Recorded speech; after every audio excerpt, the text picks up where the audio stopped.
E aí, nono ano, como é que tá? Como é que foi as férias, né? Estamos de volta aqui para dar continuidade aí às nossas aulas à distância, né? Às nossas aulas virtuais. E hoje a gente vai retomar, né, com a resolução de exercícios, né, para ajudar a gente a revisar o que nós já começamos no livro 2, que vai ser repostado na Agenda Edu, tá? E também a nossa revisãozinha de exercícios. E sexta-feira vai estar presente uma novidade para vocês, que é uma live para tirar as dúvidas, né, para discutir problemáticas, desenvolver conceitos e etc. Né? E na aula de hoje, nós vamos dar continuidade à Era Vargas com a resolução de exercício. No capítulo 1, Governo Constitucional e Estado Novo. Né? Eu coloquei aqui uma seleção de temas que a gente vai discutir na nossa aula de hoje. Né? Algumas habilidades que vocês vão precisar desenvolver, como a Revolução de 30, né, que foi um movimento organizado e que colocou o Vargas no poder em oposição às oligarquias, né? O governo provisório, que foi justamente o processo pelo qual o Vargas vai se consolidar no poder através da tentativa de conciliar os interesses das categorias que participaram da Revolução de 30 no poder, né?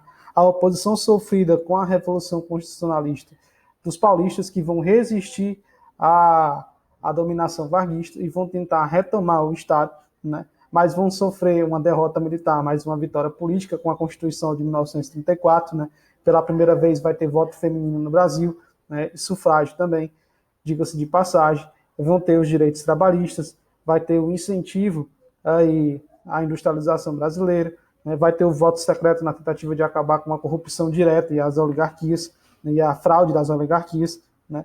E vai ter a disputa política que vai acontecer a nível internacional com a influência da crise de 29, também a ascensão dos regimes totalitários, o surgimento de dois grandes grupos políticos no Brasil, a AIB, a Ação Integralista Brasileira, que tinha uma orientação fascista, né? E a ANL, a Aliança Nacional Libertadora, que vai ter influência da esquerda brasileira e vai ser uma grande frente que vai organizar tanto os movimentos sindicais, né, aqueles que vão fazer oposição às oligarquias e à esquerda.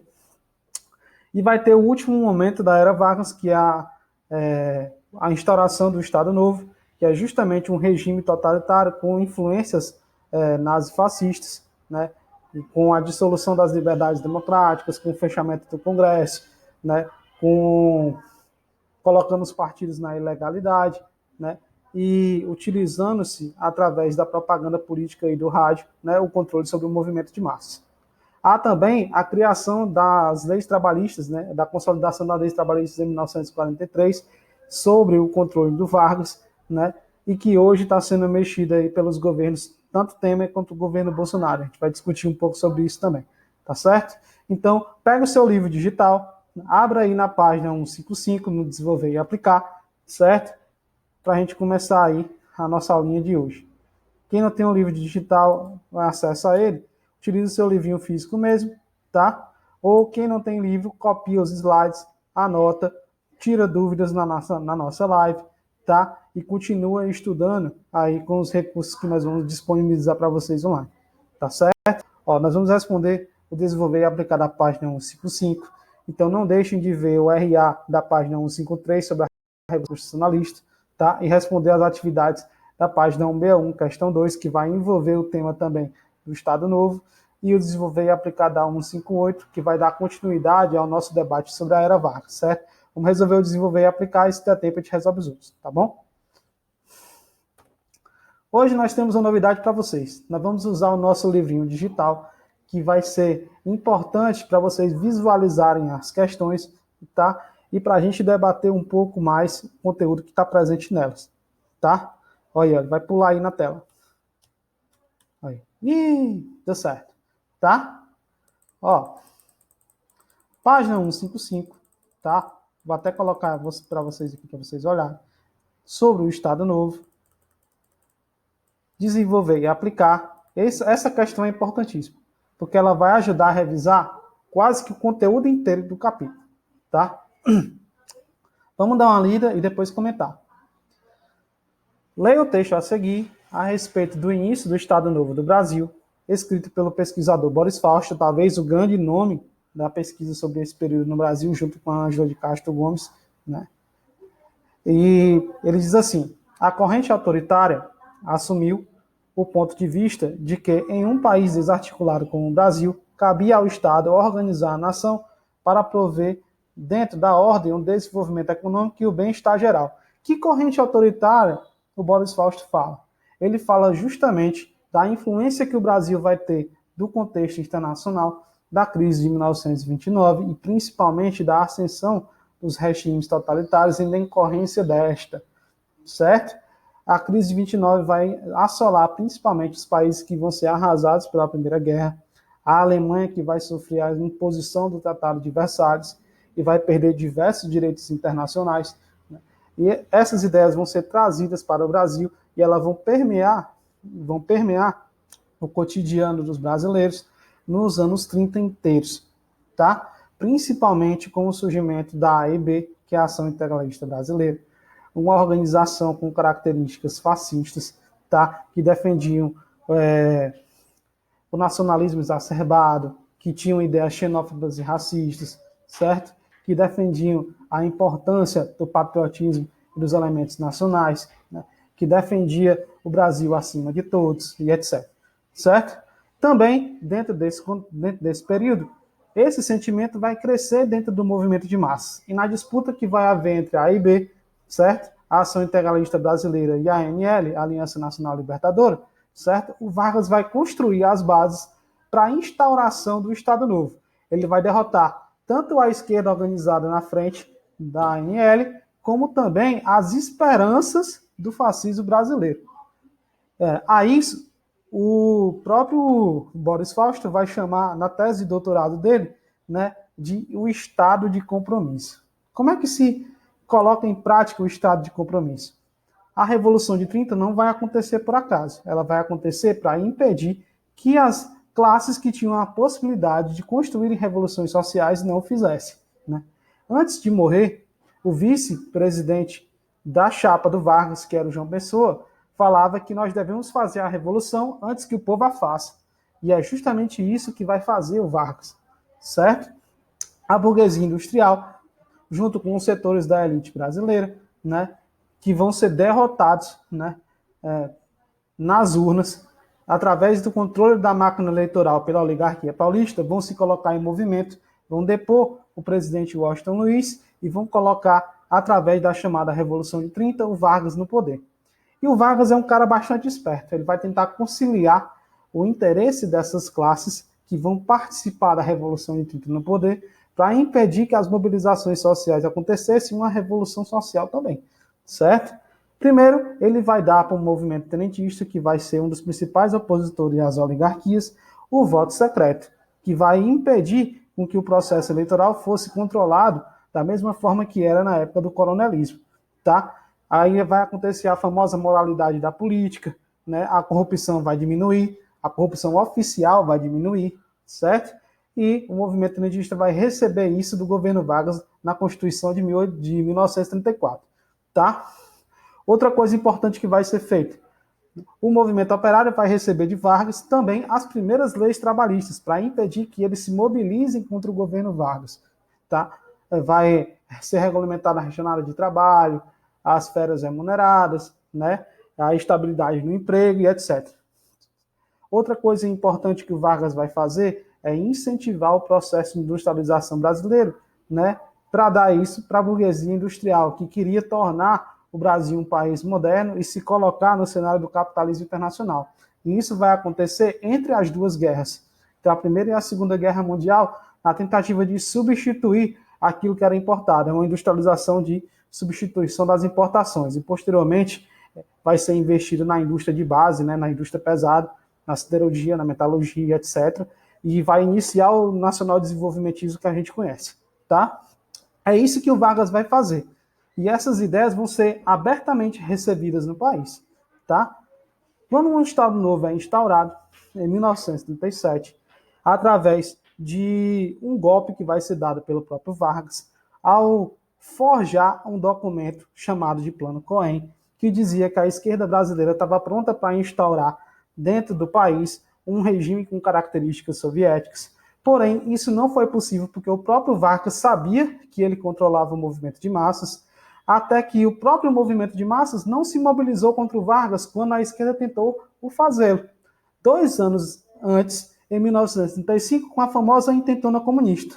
Nas palavras do historiador, né, Arão Reis Filho, ele vai dizer, inclusive, que a revolução vai faltar ao encontro, porque Vargas controlava o movimento de massa. Tá? Então, o Vargas vai forjar o movimento do Plano Cohen, vai instaurar o Estado Novo, vai fechar o Congresso Nacional, vai colocar todos os partidos políticos na ilegalidade, né? Vai se utilizar da repressão, né, às oposições, vai justamente construir instrumentos de controle de movimento de massa, para o controle do movimento de massas, como o DIP, que é o Departamento de Imprensa e Propaganda, que vai censurar, né, a imprensa como um todo e a liberdade de expressão, o DASF, que vai ser um órgão responsável por fiscalizar as oposições, inclusive tinha poder de polícia, como se fosse uma polícia secreta do governo Vargas, certo? Como se fosse a SS, né? Ou a Gestapo. E também o Vargas vai se utilizar da principal ferramenta para controlar o movimento de massas no Brasil, que era justamente a propaganda. Da mesma forma como Mussolini chamava o Estado fascista de Estado Novo, o Vargas também vai chamar esse governo com características totalitárias que vai acontecer no Brasil entre 1937 e 1945 de Estado Novo. E o principal meio para controlar o movimento de massas era a propaganda política e o rádio. Vai ser criada a Voz do Brasil, que todos os dias o Vargas conversava, certo, com os trabalhadores brasileiros sobre aquilo que ele ia fazer por eles. E assim o Vargas vai ganhar um apelido de o pai dos pobres. Porém, era a mãe dos ricos, né? Se a gente puder dizer assim, a elite brasileira também vai lucrar bastante nesse período. A burguesia industrial que o digo, né? Outra coisa importante a se destacar é que o corporativismo de Vargas tinha características diferentes do corporativismo fascista, tá? Do corporativismo fascista tradicional. O Vargas vai acabar com os intermediários entre ele e o povo. Ele vai colocar na ilegalidade tanto os partidos da esquerda, os partidos democráticos, mas também o próprio partido fascista, a AIB, que vai ajudar no golpe do Estado Novo, mas vai ser traído por Vargas e colocado na ilegalidade. Ele mesmo dizia que não deveria ter intermediários entre ele e o povo. E assim, para consolidar o seu controle sobre o movimento de massas, em 1943, o Vargas constrói justamente, né, a consolidação das leis do trabalho, a CLT, para dizer que não foi fruto da luta do movimento operário, sindical e trabalhador brasileiro que se conquistou os direitos trabalhistas, mas foi ele que deu. E a primeira carteira de trabalho que foi feita no país é justamente do Vargas, né, para dizer que ele era um trabalhador como uma pessoa comum, e tudo isso vai ajudar a controlar o movimento de massas, né? E é necessário destacar que o Estado Novo vai ter justamente, né, 2 fases. Vai ter uma fase que o Vargas vai abertamente defender as ideias nazifascistas e, posteriormente, quando o eixo começa a perder a guerra e os aliados começam a vencê-la, o Vargas vira a casaca e vai apoiar os Estados Unidos da América com a participação do Brasil na Segunda Guerra, né, apoiando os Estados Unidos e lutando na Itália contra os próprios fascistas, no qual o Vargas tinha um regime com características semelhantes. Pense na loucura, tá? Então, a partir desses elementos, dá para a gente responder o item A e o item B aí, tá? Vamos lá. A corrente autoritária assumiu o ponto de vista de que, em um país desarticulado como o Brasil, cabia ao Estado organizar a nação para promover, dentro da ordem, o desenvolvimento econômico e o bem-estar geral. Nesse percurso, o Estado autoritário, o Estado Novo, né, poria fim aos conflitos sociais, através do Estado de compromisso e do corporativismo, certo? As lutas partidárias e os excessos da liberdade de expressão, né, que serviam para enfraquecer o país. Boris Fausto, História Concisa no Brasil. Questão 1. Por que a corrente autoritária foi relativamente bem aceita no Brasil nos anos 30? Vamos elaborar aqui uma resposta. E já está dentro daquilo que eu expliquei para vocês. Por 2 motivos.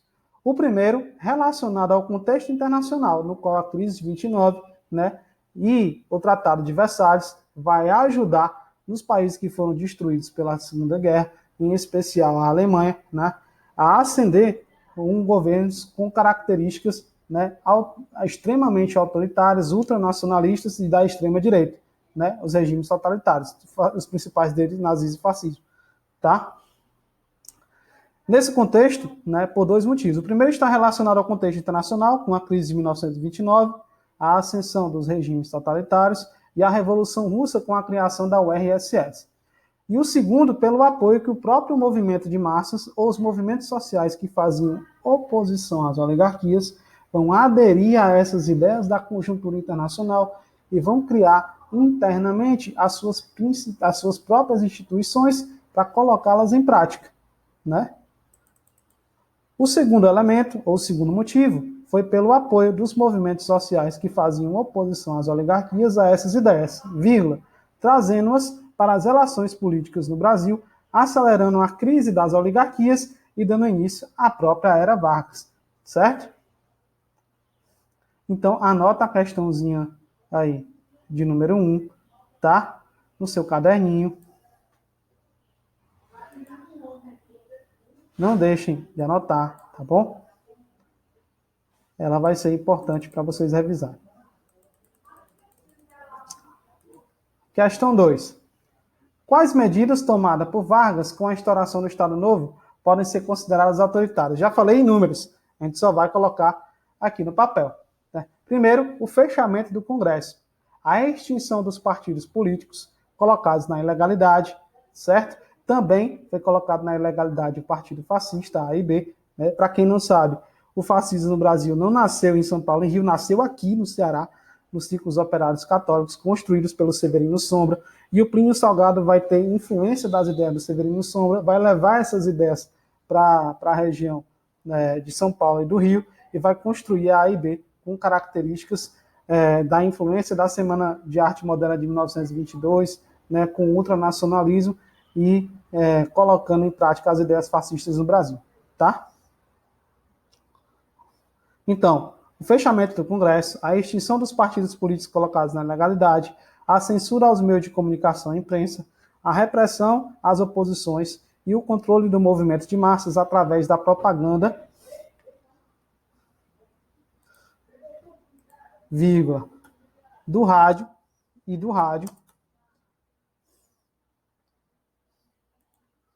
da propaganda e do rádio como instrumentos políticos.